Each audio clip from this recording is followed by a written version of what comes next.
8 व 9 जुलै रोजी म्हणजे आज आणखीन उद्या महाराष्ट्रातील प्राथमिक, माध्यमिक व उच्च माध्यमिक सर्व शाळा बंद आहेत। किरण सरनाईक, धन्यवाद सभापती महोदय। एक मिनिट। निषेध करतो तशातला भाग नाही। आम्ही पण अशा वक्तव्याचा निषेध करतो आणि आम्ही केलेला आहे।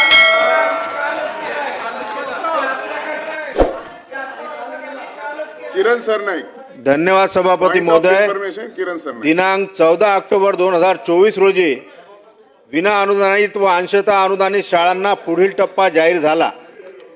मात्र 8 ते 10 महिने होऊन देखील सुद्धा या निर्णयाची अंमलबजावणी झाली नाही व त्यामुळे 8 व 9 जुलै रोजी म्हणजे आज आणखीन उद्या महाराष्ट्रातील प्राथमिक, माध्यमिक व उच्च माध्यमिक सर्व शाळा बंद आहेत।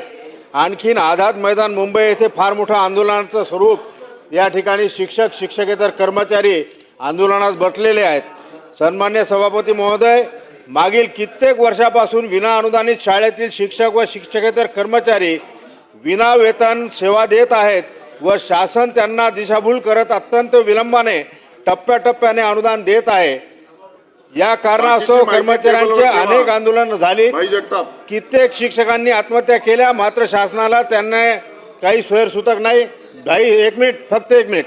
शासन 100 दिवसाचे, 150 दिवसाचे उत्कृष्ट प्रशासनाचे कार्यक्रम राबवत आहे, मग अनुदानित मागणीसाठी शाळा बंद आंदोलन करणे ही वेळ का यावी? महाराष्ट्रातील सर्व शाळा 2 दिवस बंद आहेत।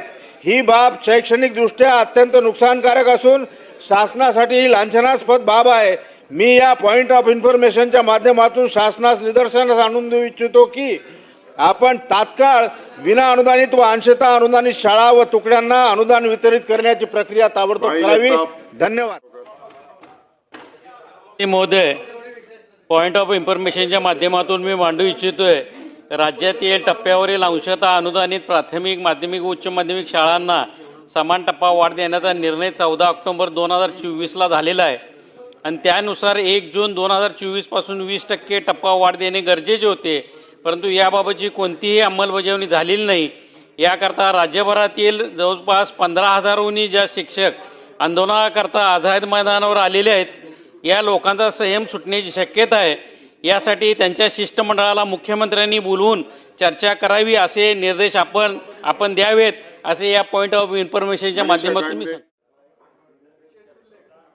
शासन निर्णयाची अंमलबजावणी करावी यासाठी आझाद मैदानला हजारोच्या संख्येने शिक्षक त्या ठिकाणी उपस्थित झालेले आहेत।